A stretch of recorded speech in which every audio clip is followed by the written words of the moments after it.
Hey everybody, how's it going this fine Tuesday evening? This chilly Tuesday evening.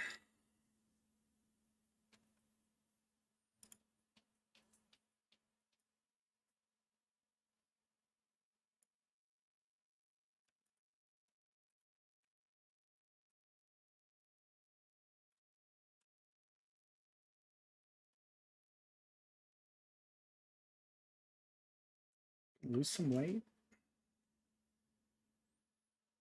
Alright, how do I get that back to the way it was? Alright, that did not do what I wanted it to do.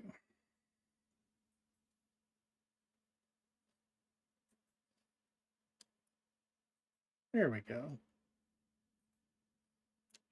That's what I wanted it to do. Hey boy, good to see ya. I don't think it reached 70 today. I don't even think it got close, did it? No, I don't think it got close to 70 today. I could be mistaken.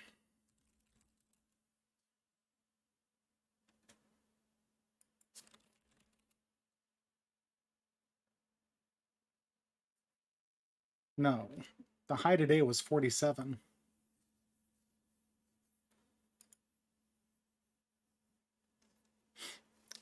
So it definitely did not reach 70. Misty, good to see you. Jimmy, hello from the Bedford household. Janice, good to have you. Ben, it is good to see you. Boys on, good to see you. Cynthia, glad to have you. Did I say hi to Janice? I think I did. Hey, Janice. Cheryl got off work early tonight, was able to have all of her evening chores done before Bible study tonight, so she's in a good relaxed mood. Really, I don't know what to tell you, Ben. That is not the forecast that I got when I reached from when I looked. Maybe you had the wrong location set, but 70 was not remotely in the cards today. Tomorrow, high of 61. Thursday, high of 72. Friday, freezing rain. Good times.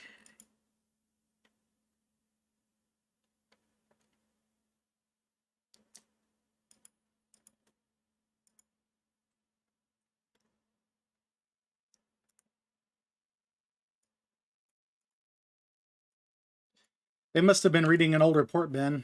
I don't know what to tell you, man.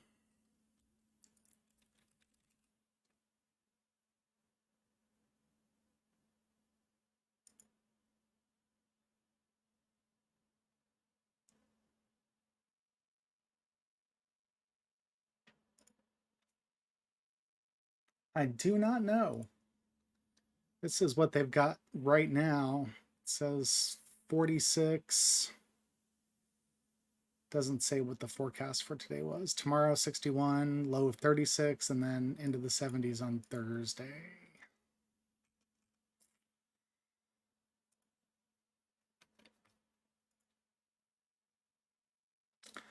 Luana, good to have you. Dorothy Collier, glad you're here.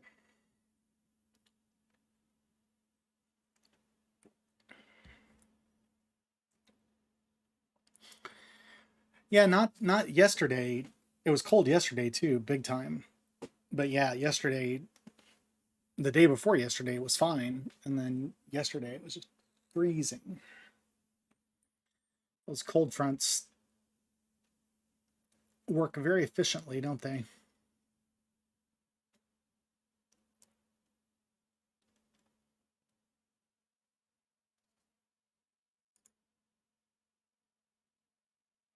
Got some folks watching on YouTube tonight.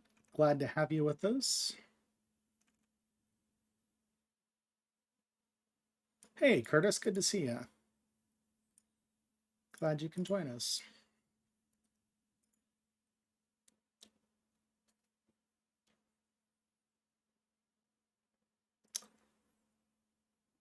Get started here in about 5 more minutes or so.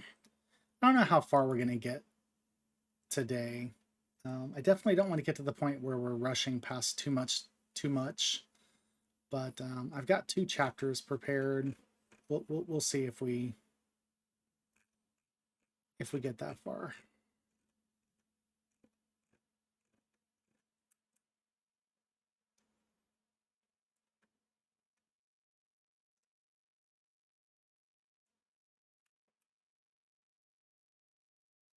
Now it's warm. I don't know why my CPU is so hot.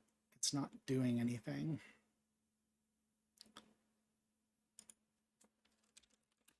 Let's see if we can get it to drop the air conditioner a little bit. Yes, we are running the air conditioner when it's 46 outside because my computer generates so much heat.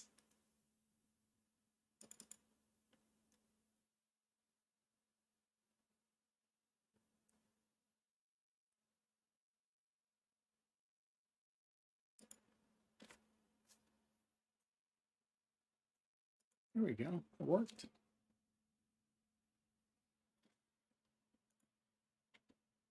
Christine, good to see you. Jeff and Jill are with us.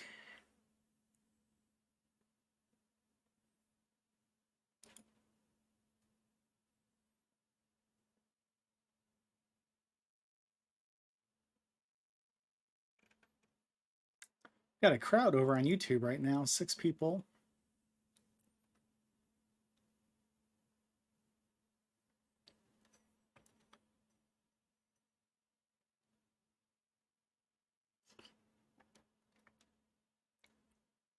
If you want to take a look at where we're starting tonight, we're starting at Genesis chapter 32, verse 3.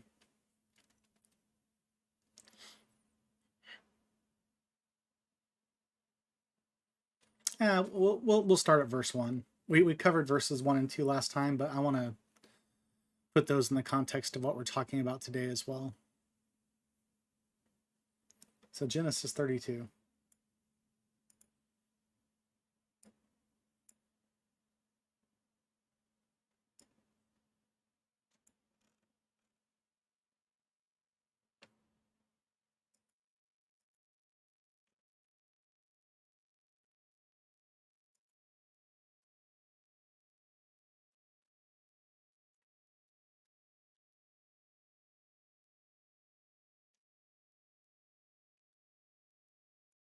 Anybody do anything fun today? Would have to be somebody retired.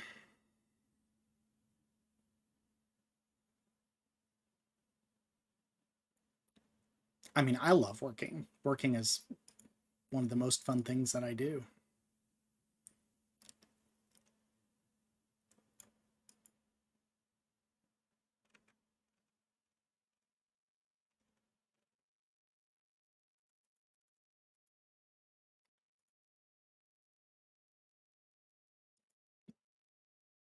Somebody say something.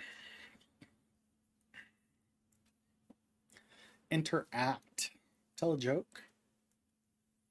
Tell me what you did today. See, Misty knows that coming into work is the highlight of her morning. New shoes from Amazon. See, that's fun. What kind of shoes? Working shoes? Walking shoes? Churchin' shoes? If you hear any snoring, it's not Cheryl. Julius is making his little dream noises along with snoring. Boy, he snored last night, all night. Unless that was Cheryl. Hopefully we'll have cleaned the kitchen today by the end of today. That sounds like a very good goal. Merrill hiking shoes. Outstanding. I believe Cheryl and I have a pair of Merrill hiking shoes that we got when we went to Yosemite.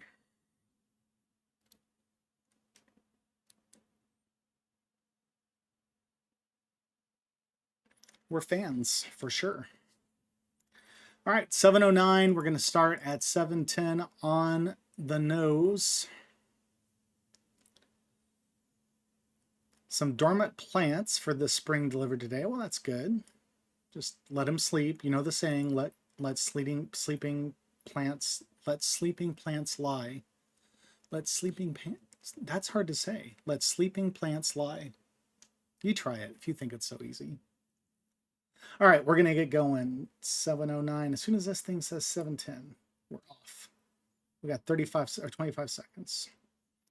Song's been doing laundry today. I'm sure she has been loving every minute of that.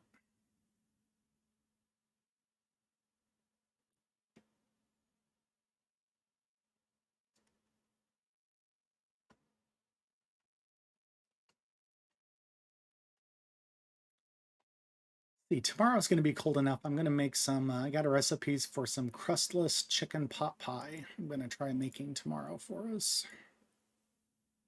That sound good? Cheryl says it sounds good. All right, let's get going. Genesis chapter 32, verse 3. Now, what has just happened is Jacob's been, he did his 20 years with Laban's family, 7 to earn Rachel's hand in marriage, but then he got tricked and it was Leah and not Rachel, but it was worth him to stay around another 7 years to be able to marry Rachel. So then he married Lisa and Rachel.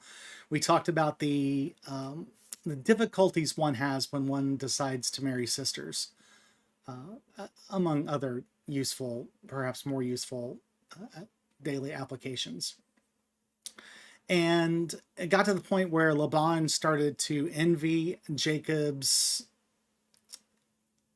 progress, his accumulation of wealth, and was probably, we were led to believe that something might, an accident might have happened, or something to that effect. So Jacob decides it's time to flee.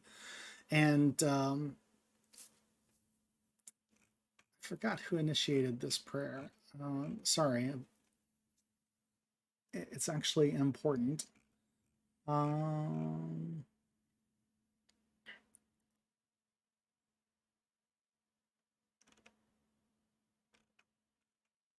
Okay. Well, anyway, God tells him it's time to go, and so that's what Genesis has been about so far. In fact, it's what Genesis will continue to be about, and it will lead into more of the Pentateuch, the first 5 books of the Bible. God says go, and people go, or they don't go. In fact, actually, that's kind of the whole Bible, isn't it? God says go, and then people make the choice, the free will choice of whether they're going to go or they're not going to go. Sometimes you're Jonah and you make the free will choice not to go, and God puts a whale in your way, or a giant fish. So he kind of sneaks out, and his father-in-law catches up with him, and finally they agree to part amicably. I gotta use shorter words that I know how to pronounce. They agree on sort of a boundary line that neither will cross, and they separate, and that's sort of the end of that. And that kind of separation is something that's going to come into account if we get far enough today, when we come to the reunification, albeit a very brief one, of Jacob and Esau. And that's going to be this parallel sort of that we've seen throughout the book of Genesis so far. Isaac versus Ishmael, their separation, they only come back together to bury their father, but they have a relationship that's good enough to do that. The same thing will happen ultimately when Isaac dies, but we'll get there. I don't want to put the cart before the horse. So that's where we've come from, and this is where we are leading to. So Jacob escaped. Jacob went on his way. This is after they make this mutual non-aggression pact. Jacob went on his way, and the angels of God met him. So just a little something to note, the angels of God met him. Know that in both Hebrew and Greek, the word for angels in it means messenger. An angel is a messenger. So Jacob went on his way, and the messengers of God met him. And when Jacob saw them, he said, "This is God's camp." So he called that place Mahanaim. Now, Mahanaim. It's possible that this is just ideological, that there is a place called Mahanaim, and they wanted to add a little something to the story to explain how it got its name, because the very word means two camps, which is interesting because the sort of the story as it continues is going to be about two camps more than once. We're not told what the angels of God met him to do, but we can assume by the fact that the word angel means messenger that they were to give some kind of message to Jacob, even if it was just the passive message of you are doing as God told you to do, to give him a little bit of encouragement, because as it turns out, he needs a little bit of encouragement because he is really afraid that when he goes back to the land of Seir, where his brother Esau has settled, that Esau is going to kill him, because that was the threat 20 years before when Jacob fled. Now you would hope that after 20 years,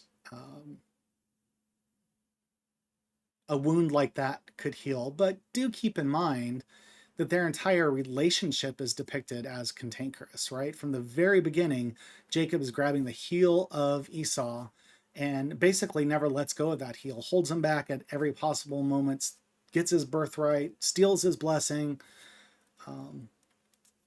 So maybe he was right to be concerned, even though 20 years had passed. So Jacob sent messengers. That's why I made a point of going back to verse 1 and to talk about the angels. It's actually the same word. I think it's the exact, hold on a second, malak. Yeah, the exact same Hebrew word is used both times. But Jacob doesn't command angels, so it's rightly interpreted for us as messengers, whereas God commands angels. So when we see a messenger of God, we can know that they're angels. So Jacob sent messengers before him to his brother Esau in the land of Seir, the country of Edom, instructing them, "Thus you shall say to my lord Esau, thus says your servant Jacob, I have lived with Laban as an alien and stayed until now. I have oxen, donkeys, flocks, male and female slaves, and I have sent to tell my lord in order that I might find favor in your sight." So he's letting Esau know that he is coming with a lot of wealth, and perhaps that message alone was meant to convey the fact that he had wealth to share. He also refers to Esau as his lord. And let's go back really quickly. I'm going to pull up a different resource so I can try to find this faster. To this oracle.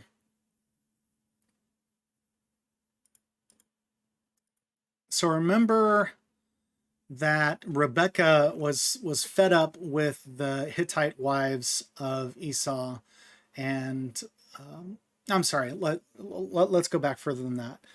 When she is pregnant with Esau and Jacob, they are fighting in the womb so much that it's making her wish she were dead. Basically, if it's to be this way, why do I live? So she went to inquire of the Lord, and the Lord said to her, and he gives this oracle, 2 nations are in your womb.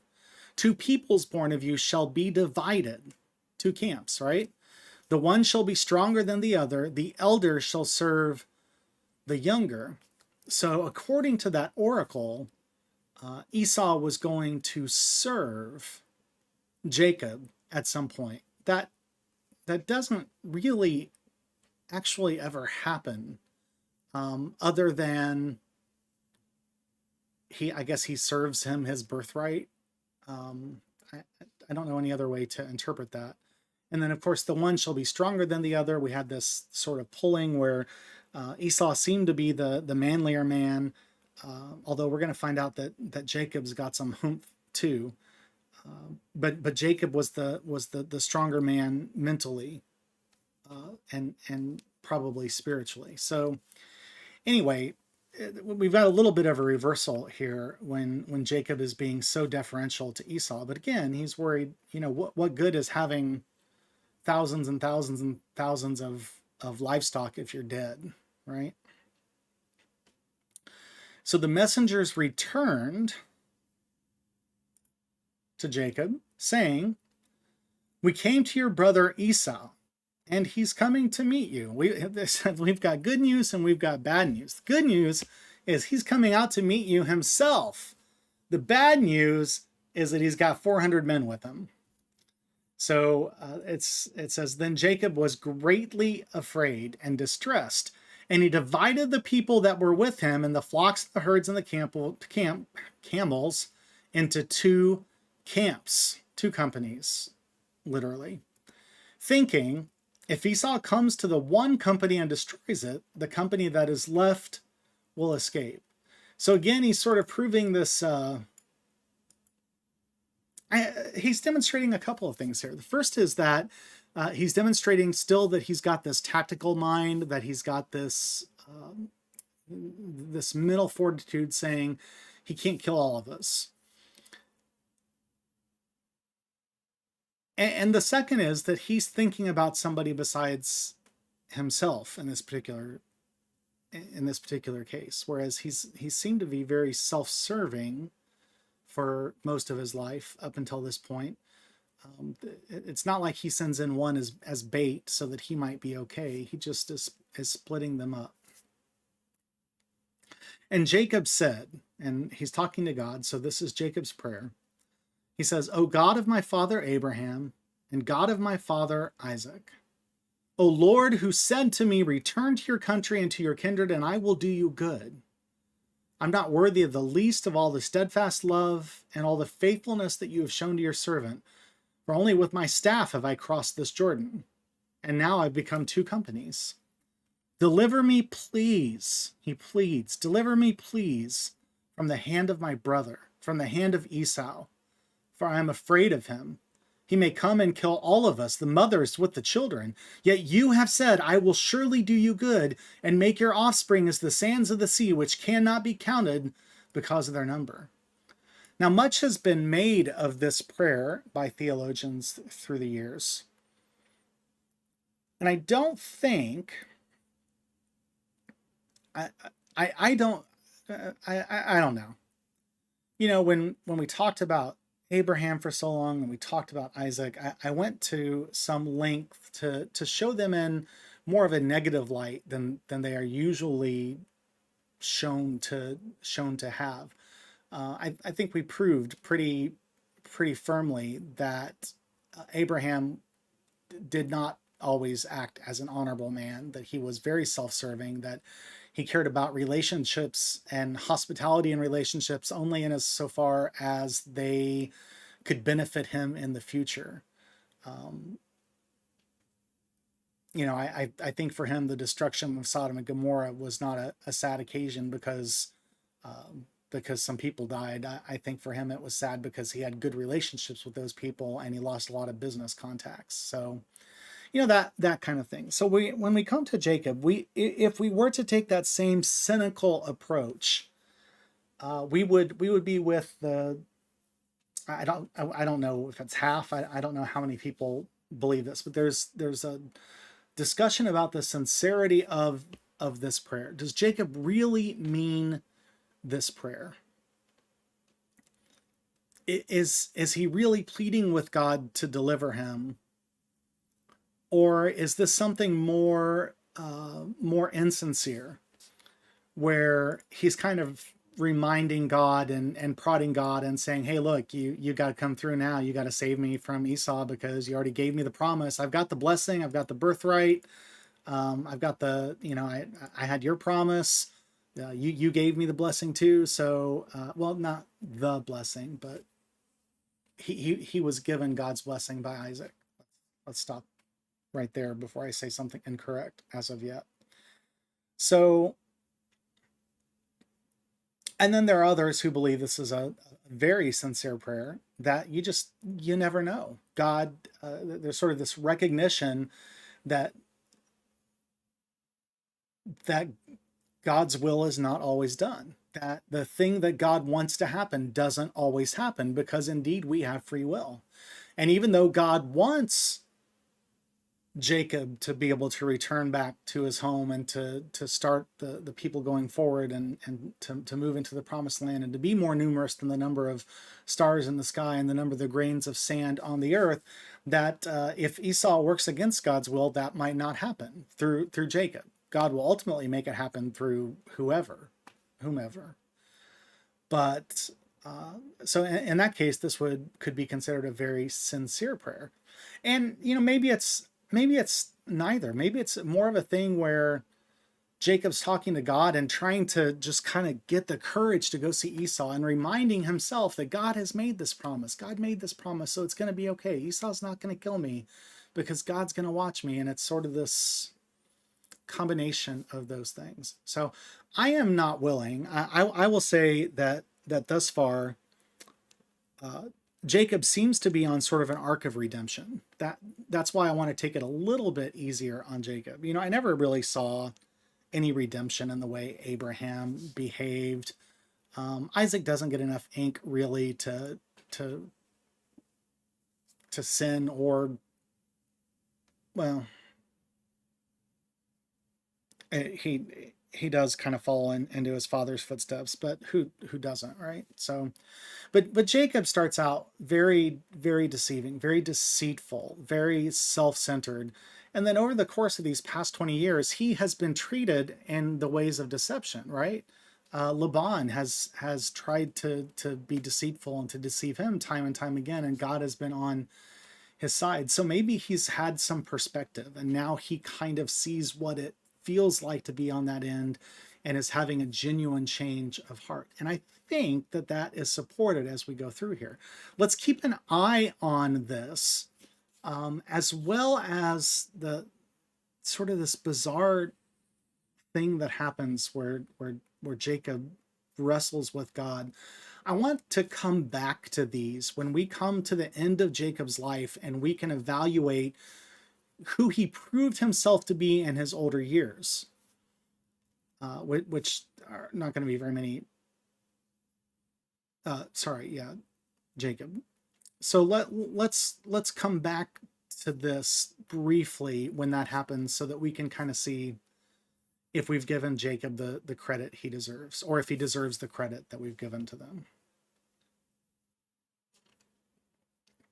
Okay. So he says this prayer, and then he spent the night there. And from what he had with him, right? So he's got half of everything at this point. He took a present for his brother Esau, just a small token of his penitence for penitence. I think they're both words. I don't know.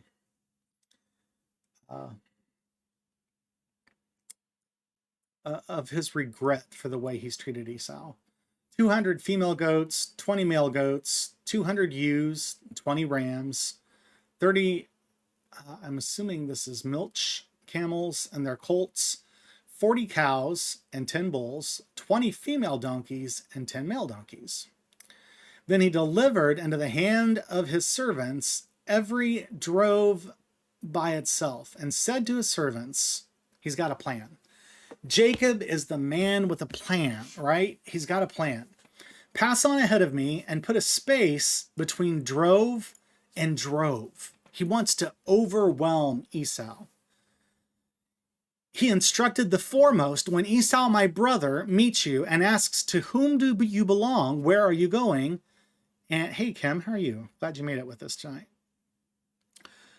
Who are these? And who are these ahead of you? You shall say, they belong to your servant Jacob, to your servant Jacob. They're a present sent to my lord Esau, and moreover, he is behind us. He likewise instructed the second and third, and all who followed the droves. You shall say the same thing to Esau when you meet him, and you shall say, moreover, your servant Jacob is behind him. For he thought, I may appease him with the present that goes ahead of me, and afterwards I shall see his face.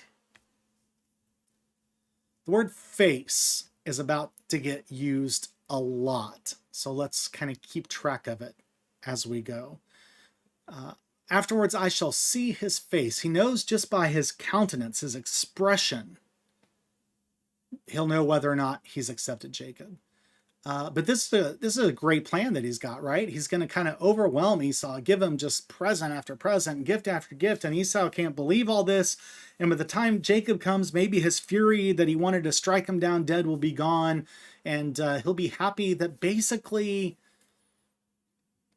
I mean, it's almost like things are being returned to him, right? Like the birthright is being returned to him because he was supposed to inherit most of the property of his father. Of course, Isaac hasn't actually died yet, but he's being made much more wealthy, as far as Jacob knows, than he was ever going to be. He's taking the subservient role of the younger by saying, I'm your servant, you're my lord. It's sort of the reversal of stealing the birthright and of stealing the blessing, although he does not ever give back the Abrahamic blessing about becoming Israel, which is going to happen literally in short order. Well, figuratively, literally. Or literally, figuratively. Anyway, that blessing he kind of keeps. But you see this as a reversal. Like I said, I think perhaps evidence that he's scared he's going to die. But I think there's some, well, in fact, I know there's a genuine desire because of what happens. So let's keep reading. So the present passed on ahead of him, and he himself spent that night in the camp. The same night he got up and took his 2 wives, Leah and Rachel, his 2 maids, their maids with whom he also had children, his 11 children. I mean, he had at least 12 at this point, right? He does only have 11 boys, but he's got at least 1 daughter as well, but I guess they don't count literally because it says 11. Remember, these will be the 12 tribes of Israel. Hang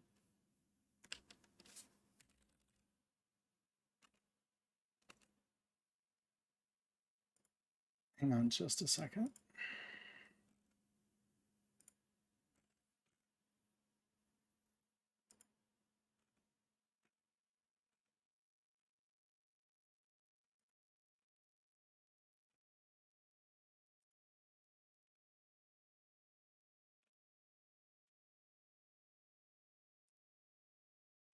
Okay.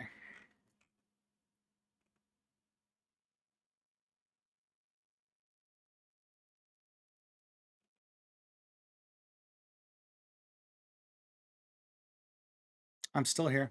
I'm sorry. I want to make sure that I'm not mistaken here. No, it's 11 sons. Let's see.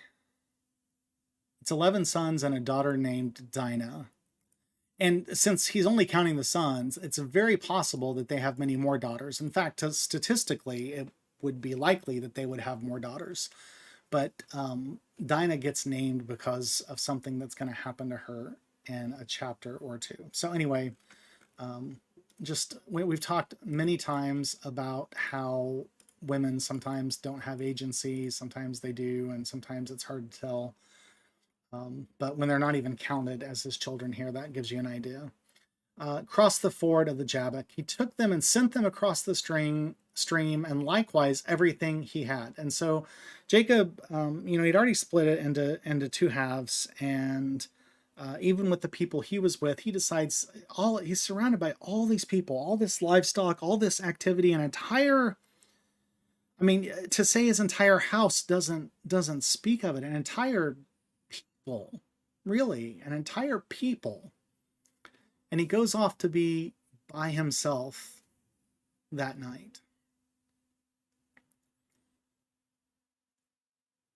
He took them and sent them across the stream, and likewise everything that happened. Jacob was alone, and a man wrestled with him until daybreak.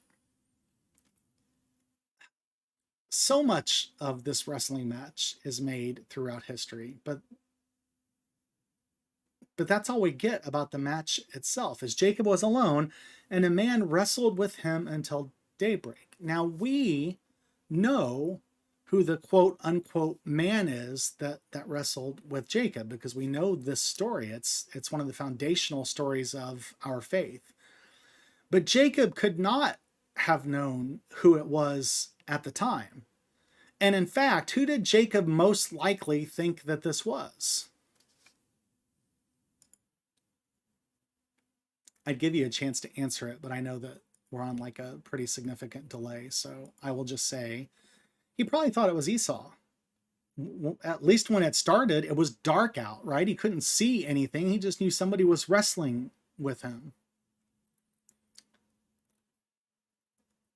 We're continuing. When the man saw that he did not prevail against Jacob. Yes, an angel. No, I don't think he would have thought it was an angel. That is ultimately who it is, but also this is going to be the same kind of thing where it's an angel of God, but then it always ends up being God, right? That happens all throughout Genesis. It says an angel of the Lord appeared, and then we find out it was God all along. But I don't think that if you're by yourself and you're worried about your brother killing you and somebody grabs a hold of you and throws you to the ground and starts wrestling with you, you probably don't think that, the first thing you're thinking is probably not that it's an angel. I think you're thinking that Esau is taking you out. But they stay locked in arms against each other throughout the night until dawn. Dawn is coming. So, dawn is that time before the sun comes up. And, when dawn first starts, like a half an hour before sunrise, it's you go from pitch black to not quite pitch black, right? So there's this sort of period of time that's coming where once the sun is fully up, and in fact, a good little bit before then, Jacob's going to be able to see the face of the person wrestling with him and know exactly who it is. Okay, the man saw that he did not prevail against Jacob. He struck him on the hip socket, and Jacob's hip was put out of joint as he wrestled with him. And so at this point, it does seem, and perhaps, Jacob knows what it would be like to wrestle with Esau, or at some point he discerns that this indeed is not Esau. In fact, he seems to know that he is wrestling with some kind of holiness. The hip would be very painful, and it's a very interesting point in this story that I'm not entirely sure anyone is entirely sure what it means. I'll explain that, or not explain it, as the case may be. So this man, quote unquote, that Jacob is wrestling against says, "Let me go, day is breaking." Well, why would that be a problem? What would be the difference? If you want to wrestle with a man all night, what difference does it make if the day comes? Jacob said, "I will not let you go unless you bless me."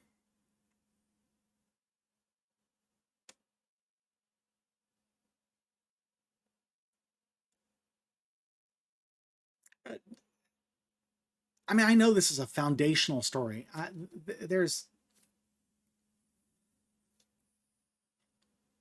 This has been preached on millions of times. It's in every Bible story book that we grew up with as kids. This is such a foundational story, but that's such a weird thing. I mean, clearly he knows at this point that it's God. I don't know what happened during this wrestling event. maybe the fact that the man could, so this word struck can be translated also as touch. So maybe it wasn't a strike that would make his hip hurt like that. Maybe it was just a literal touch, and so he knew there was some kind of power there. But at some point, he gets the idea that this is God, and so God says, at least we know who the character is, let me go, for the day is breaking. But Jacob said, I will not let you go unless you bless me. Jacob's got a thing for blessings, doesn't he? He steals a blessing, like the blessing of the firstborn, from Esau by tricking deceitfully Isaac. And then when he gets ready to go off, and Rebecca kind of tells him, she's being a little deceitful when she says, but also not, when she says, we need to get Jacob out of here so he doesn't marry any Hittite women, because I can't take any more Hittite women. Isaac gives him another blessing, right? It's not the Abrahamic blessing, but another blessing. And so now he's going to hold on to God if God doesn't bless him. So here's ultimately the problem with that, because it's daybreak, right? And this is when God says, you got to let me go. Day is breaking. Because remember, and you'll have to remember from your history and the things that you've heard in the past. I tend to mention this a lot when we talk about Moses and other cases where it comes up. Although it has not been expressed yet in the Old Testament, in Exodus, there's a part where it says, anyone who sees the face of God dies. That's why God carves out a cleft, right? Rock of Ages cleft for me, so that Moses can see God walk by and not see his face, so that Moses can see God and live. Because to see the face of God ensures that death will come. Yep, it hurt enough that he limped as he walked, and we don't have any way of assuming it wasn't permanent. So it was significant for sure. So Jacob is holding on to his death, because if daylight comes and he sees the face of God, he's a goner. And this is after being afraid that his own brother was going to kill him after 20 years, even after setting up sort of the perfect plan to get his brother to forgive him. I mean, that's a kind of holy courage right there. He would rather die than pass up the opportunity to receive a blessing from God.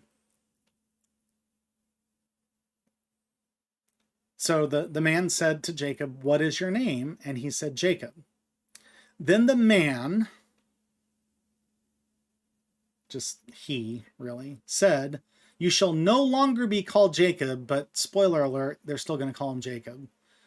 You shall no longer be called Jacob, but Israel. Okay? Which here in your Bibles, there will be a footnote that says that Israel means the one who strives with God, or God strives. Okay? You shall no longer be called Jacob, but Israel, for you have striven with God. Okay? So in other words, it means wrestles with God.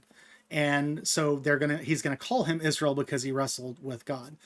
We have come across this kind of translating paradigm before, where we learned what a word meant because of how it was used contextually. And so here we are learning that Israel means wrestles with God, just because God says, I'm going to call you Israel because you wrestled with God. But I need to tell you that nobody knows what Israel means. It's lost to the ages. There are many guesses. There's some things that it sounds like, but nobody knows, and anybody who says they know is wrong. We don't know. So this is a recursive definition. It doesn't matter. It's Israel definitely becomes the people who wrestle with God, and we continue that in fine fashion all these years later, as the continuation of the covenants passed to the Israelite people. I shouldn't say it that way. The children of Israel, whom I count as part. So Jacob asks him, also, sorry, you've striven with God and with humans and have prevailed. So he said, you have wrestled with God and you prevailed. Now that's obviously interesting. I mean, certainly God could take on Jacob if he wanted, except let's keep in mind that I guess when you take the form of a human, you suffer in the way that humans do, right? How do we know this? I think we have some pretty obvious analogies to make with Jesus, who, while he, what does Paul say? I won't get it word for word, but paraphrased, while he was fully divine, took the form of a man and endured the suffering of a man as a result. So when you take human form, even if you're God, you're bound by human capacities. And so, you know, the difference here, I think, is that God would just go all out, right? Like, you know, when I go work out after I haven't worked out for a while, I try to I try to hold a little back so I can walk the next day, right? God would have just gone all out to win this wrestling match. But then again, why did God want to wrestle with Jacob? This is a question that we are going to have to wrestle with as we move forward. And I'll propose a couple of ideas that I have about this. So Jacob says, please tell me your name. But God said, why is it that you ask my name? Like, you know who I am. I think this is so interesting. Okay, so he doesn't answer him, but he blesses him. He does the thing that Isaac had asked for. So he asked him the name, and instead of saying, I'm not going to tell you my name, he basically says, this is my name. I bless you. Because God is not tied up with words like we seem to be. All throughout this book that we've read so far, shrines and altars and wells and cities have been named after the things that happened there, right? Or the words have been important. The names have been so important. And I've said many times that these sort of geographically etiological, because people theoretically, when they first heard the story, would have known where these places were. And they would have known what, there's a tradition coming up that was lost to the generations, but presumably they knew about it. And God says, you know what you call me is not important. Who I am is what's important. And I think finally, when Jacob's not the only one to ever ask God what his name is, right? And when God finally does answer and says, I am, that's my name. I think that's saying the same thing right here. God is an action. God is not a thing. God is not a thing we put in a box and put on a shelf and pull it out when we need God. God is love in motion. God is an action. So Jacob called the place Peniel, which means the face of God, for saying, I have seen God face to face, and yet my life is preserved. Okay? So let's talk about what these two things mean. The fact that he says, I have seen God face to face. Remember, the face was a really big thing. But God also says, you'll be called Israel because you have striven with God. You've wrestled with God. So God confesses that he's God. I mean, that's why when Jacob says, please tell me your name, it doesn't need an answer, because God has already said, your name is Israel because you wrestled with God. That's me. I'm God. You wrestled with me. That's how you got the name. And Jacob understands this because he names this place Peniel, saying, for I have seen God face to face, and yet my life is preserved. And the reason his life is preserved, theoretically, is because God gave him the blessing, and Jacob let him go so that God could depart before dawn fully came into being, the sun rose, and he could fully see the face of God. But keep in mind that Jacob was willing to die after everything. Jacob was willing to die rather than pass up the opportunity of being blessed by God. I think that's one of the strongest shows of faith that we have seen in the stories of Abraham, Isaac, and Jacob. Some would no doubt say that Isaac taking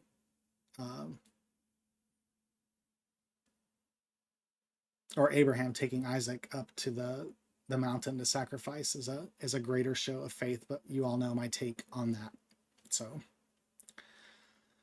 okay, the sun rose upon him as he passed Peniel. Okay, so this is this place. So this, again, this is just proving that all this happened before the sun was fully up.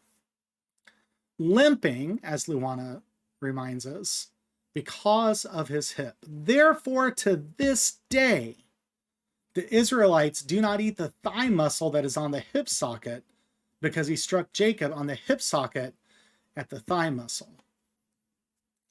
Now, this seems almost etiological to me as well. And again, if you've forgotten the word etiology, it's a sort of a story that in and of itself isn't necessarily true, that explains how something got called something. So the Tower of Babel, God confused their language, so they called it Babel because they were babbling.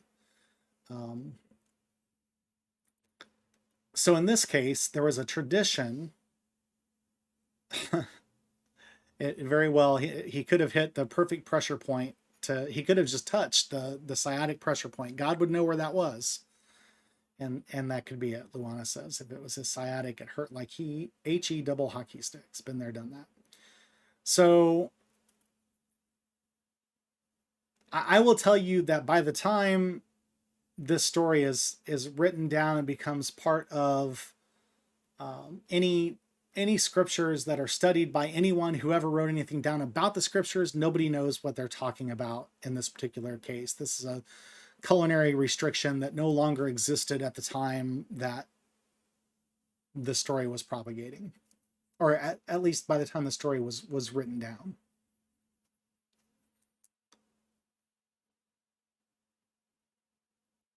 Okay, so the questions that I had for us is, why would God want to wrestle with Jacob?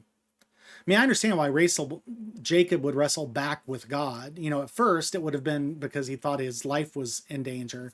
At second, it would be because he's just pretty stubborn. And at third, it would be because he saw an opportunity to get a blessing from God himself. You know, who cares about, and this is where this all leads to, right?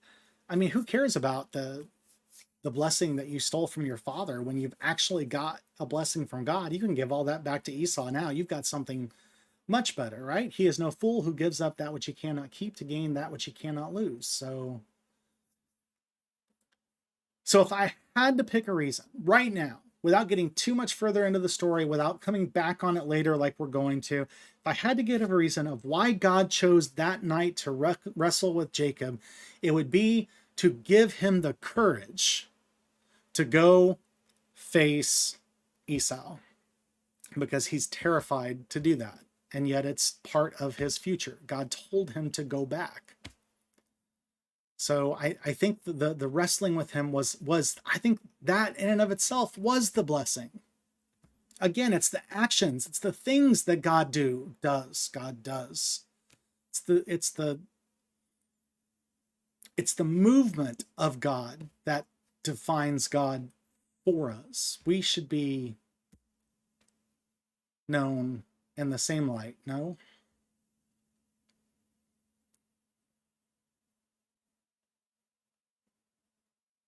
And then in terms of the whole thing about why he touched the hip, I'm,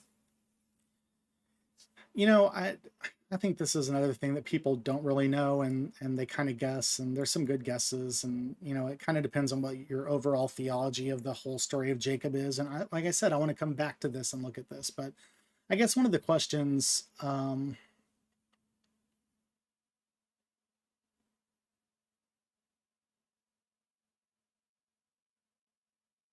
I am is God dude got you stuck, I think. And I can't parse that, Matthew.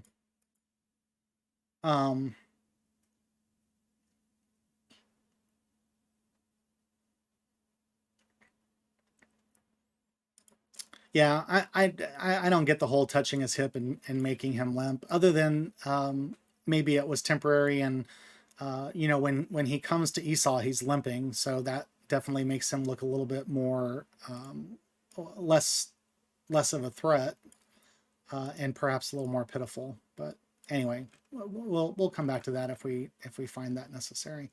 And that's it. As is the case, when I start talking, I don't stop, and we just don't get through very much. We got through a whole chapter. That's pretty good, right? Everybody happy getting through a whole chapter? Yeah, you are. Next week, we will have this great meeting between Jacob and Esau.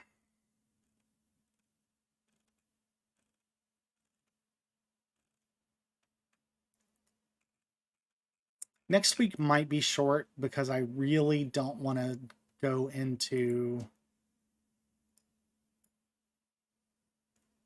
the next part is longer, and I'm not sure I want to split it up, but we'll see. We'll just see what happens next week.